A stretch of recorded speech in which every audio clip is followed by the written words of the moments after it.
Peace, peace, peace. What is going on, y'all? Pretty tired right now at the moment. Been running a couple errands this morning, which already kind of dragged down on my spirit a little bit. That's just the kind of person I am. Even though I do have Mars in the 6th house, so that pure potential energy and that drive and that intent to even just want to help people in general. It can be so exhausting because my Mars is also in retrograde, so it's like it's bringing past tense, regardless of what dimension or what past life it may have been brought down from. It's just so heavy that it just weighs down on my spirit so much. But that's not what this video is about. Well, actually, it can be related so much to what I'm about to talk about. I'm here to talk about anxiety, and anxiety is it's usually linked, when we talk about 3D perspectives and, how we usually look at things from a earthly perspective. Anxiety is more so correlated to concepts of not knowing what's about to happen next, being unprepared, being unscheduled, things not going according to plan, not being in a comfortable situation. So, in a lot of astrological terms, this can be correlated to Mercury. This can be correlated to the moon, and this could also be correlated to the North Node and the 8th house and Scorpio in general, Scorpionic energy in general. And the reason I say that is you got Mercury, which is a very fast-moving planet. It's the fastest-moving planet in the solar system, the cell that we are in this being, this solar system and everything. Mercury is the fastest-moving planet. And it's also the smallest planet, so it can be correlated to like a small child. Archangel Uriel says this in one of his videos. Mercury can be compared to a small child, a very curious child, but a child that's also uptight and anxious. Its mind's all over the place, and as it grows older, as that child grows older, its minds are so scattered and it's not able to be concealed, not necessarily concealed, but it's not able to be properly filed or able to be boxed into a proper reality and into a straight vision of what needs to be done as far as mental, as far as if you're in a situation and you need to have a thought right on the instinct, because you got people who are more so earthish, have earthish energy, maybe Mercury in Taurus or Capricorn. Mercury or Capricorn, not Mercury or Capricorn, Taurus or Capricorn, not so much Virgo because Mercury rules and is also somewhat exalted in Virgo, but in Taurus and Capricorn, with Taurus, since it's fixed Earth, it's more so like it's fixated on its own thought, like Aquarius, but since it's the Earth aspect, it's the practicalizing and more so making rational sense of what's necessarily going on. Because with air signs, you could be thinking, but air is so all over the place that it don't even have to necessarily be thinking so much on the aspect of just groundwork or grounded stuff in general, like math, like business, like finance, like insurance and home estates and shit like that. It's more so like just thinking in general, and just your mind's all over the place. You're just thinking and you're thinking and you're thinking and you're thinking, and you can just depending on what placements. But what the point I'm trying to get is that the air aspect is the yang aspect of the left brain, but it can be so abstract that it can almost be to a point to where it's like, okay, so it's like the air is like you have the thoughts in the air, and then you channel that from the 4th dimension, and then you bring that down to the earth element, which is the yang, not the yang, but the yin aspect of the left brain, the matter of it. So you have the thought form, and then you bring it into the matter, like the creative aspect that was going on in the thought realm, the creative, procedures you were going on in your head, the schematics in your brain of how you wanted to design whatever you wanted to bring to the earth element, and bring it according to. But the point I'm trying to make is, because I really digressed with that, but the point is like, that's Mercury in general. That air aspect of Mercury, not even the earth aspect. Because what I was trying to say was, people who can be kind of slow, like Taurus is more fixated on Taurus, you think of the 2nd house, you think of your material, your value system, what you have to offer to the world, etc., etc. So you have that aspect. And then on top of that, you also have Capricorn, which is cardinal earth. So it's the blueprint. It's, you know, the structure and what needs to be, not so much Virgo like analyzing, but actually like writing the blueprint more so. That's the cardinal. That's actually like taking the movement to actually, you know, write the schematics down.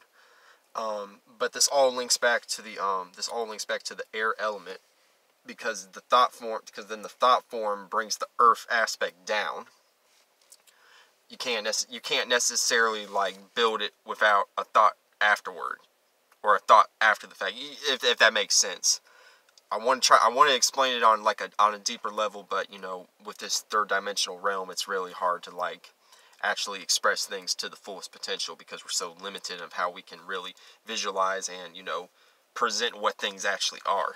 But anyway, that's a whole nother video, and that's a whole nother topic. And I'm not even I don't even want to say I'm not spiritually inclined, but spiritually ready, because everybody can be spiritually inclined but still be on their own still be at a certain part of the spiritual ladder, if you get what I'm trying to say. And that part of the spiritual ladder, you know, I'm still climbing. You know what I'm saying? I'm nowhere near the top yet. So I'm channeling. I'm not reading from a book or nothing like that. I mean, I've studied books. I've read books. I'm not a scholar or anything like that. I'm just trying to channel God, the pure source and parameter, as genuinely as I can. But Mercury, definitely that aspect links with anxiety a lot. The air aspect more so, not so much the earth, because that's the practical, making sense of everything, putting everything into a logical box and everything, so you can go back to that logical box and then go to that to comfort yourself in a particular circumstance and be like, okay, well, this is the ground basis. I need to think, I need to have that thought as the ground basis, so the situation that I'm in, regardless of what it is, won't be so anxious. That's the Mercurian aspect.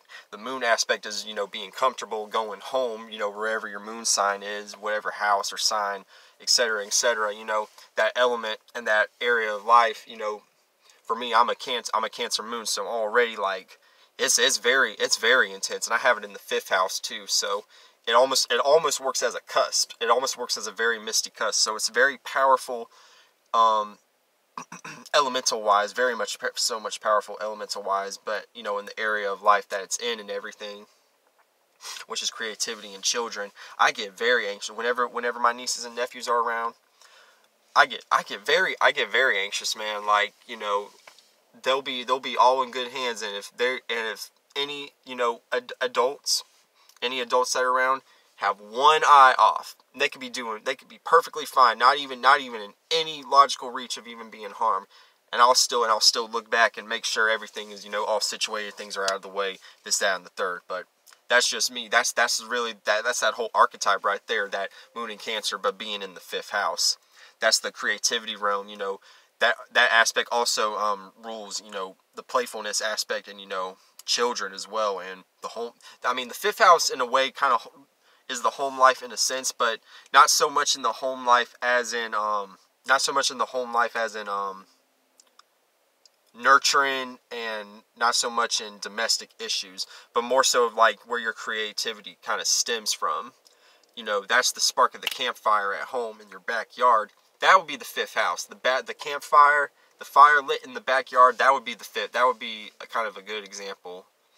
Not the best example, but a pretty decent example of how the 5th house will work, because, you know, it's so close to the 4th house in Cancer that, you know, it plays out in that aspect.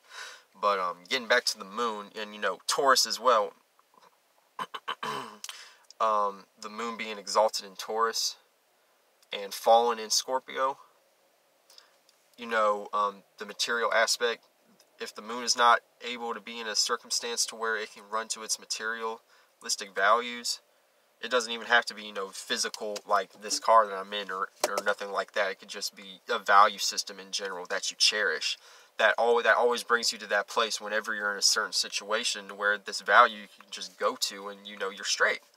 But if you can't go there, if you're in a circumstance to where you really can't run to that, you know, and you're surrounded, you know, it gets very anxious, and you don't know what's going to happen. I mean, and then you got the Scorpio, and then this correlates to the moon too. It falls in Scorpio, and that whole energy, Scorpio in general, you got Pluto and Mars there. You know, you got deep transformation, deep passion. You know, I mean, really, if you think about it, Scorpio, is the most, and when I say illogical, I'm not talking about in the sense of being stupid or anything like that. When I say illogical, I'm talking about, things that are unfathomable. Energy that we can do our best to really describe. Scorpios can do the best they can to really, truly, genuinely describe the energy that they feel and that they're channeling, but Scorpio is all, that's when I say, like I say, when I'm not talking about being stupid or anything, and that's not even the correct, term to use, is illogical. Very right-brained. And that's a form of anxiety too, because that's the unknown. But when you link that Scorpio energy with like the moon and Mercury, well, really, if you think about it, this is just a combination of Mercury and the moon in general. Because, Mercury, the air aspect of Mercury, and the moon, which is only cardinal, I mean, it doesn't have any other modality or element to it. It's straight up water cardinal, like a waterfall, like a pressure of water, just like in a pool. And you remember those jets in the pools and everything? That's Cancer. I mean, Scorpios are very intense too, but Cancers can be intense on a different level. It's not the same as Scorpio, but if you're a Cancer and you're listening to this, you know what I'm talking about. I mean, that energy, it can be very calm, and it's very, and it's very smooth to get with the flow, but then all of a sudden you'll be like, snap, snap, snap, snap. You'll snap. I'll snap. Maybe I'll snap or something like that. No one's really pushed me to that point to really snap and everything like that, to be honest with you. That crab-like nature is very powerful within every Cancer, though, because the pinch can hurt just as much as the stinger. Trust me. But Mercury mixed with the moon, you have a bubble, and this bubble needs to be popped essentially, and that's really the root of all anxiety, because you produce that thought and it produces a bubble. So being conscious of that, it's a world that you've put so much thought and so much time into manifesting this bubble and everything like that. The more you look at this bubble, thinking about the bubble, you're technically looking at it in another dimension. You're just straight up looking at it, just feeding it energy. You're feeding it in the 4th, 5th, and 6th dimension, this thought. So sometimes it gets so big that it's hard to pop, and that it's so big that it'll manifest into an actual situation. So and like I said, I've experienced all of this firsthand. It's some very crazy stuff, man, and I'm sure a lot of people could really explain it a lot better than I could. I'm sure Uriel could break down this topic in a much better way than I could, but because I'm an Aquarius with a Cancer moon, that air aspect in general mixed in with that water, it can create some very anxious situations, to the point to where it can be very, very, very uncomfortable. And I have the North Node in the 8th house, and it's in Scorpio. I've been through a lot of shit, bro. And I'm not saying that, to boast about myself. Not saying that to make a point or anything like that, but I mean, if I could go back, if there was any way we could have a way to go back and record past situations, go into our heads and put them into a camera and show people past situations just to prove a point. But I don't feel like I need to prove a point to nobody, because I know what I've been through and I have a testimony to tell. But like I said, this was about anxiety, and anxiety is pretty much linked with Mercury and the moon. And like I said, the air aspect, the Gemini aspect of Mercury being mutable, and then you have the cardinal Earth. So it's like multiple bubbles being shot out. So if you're around other peoples, or if you're around others, be very, very careful of your state of being when you're around others. If you're a very anxious person, because your bubbles will start to probably penetrate into their bubbles, and then they'll start getting anxious for no reason, just because your thoughts of this anxious situation are so powerful.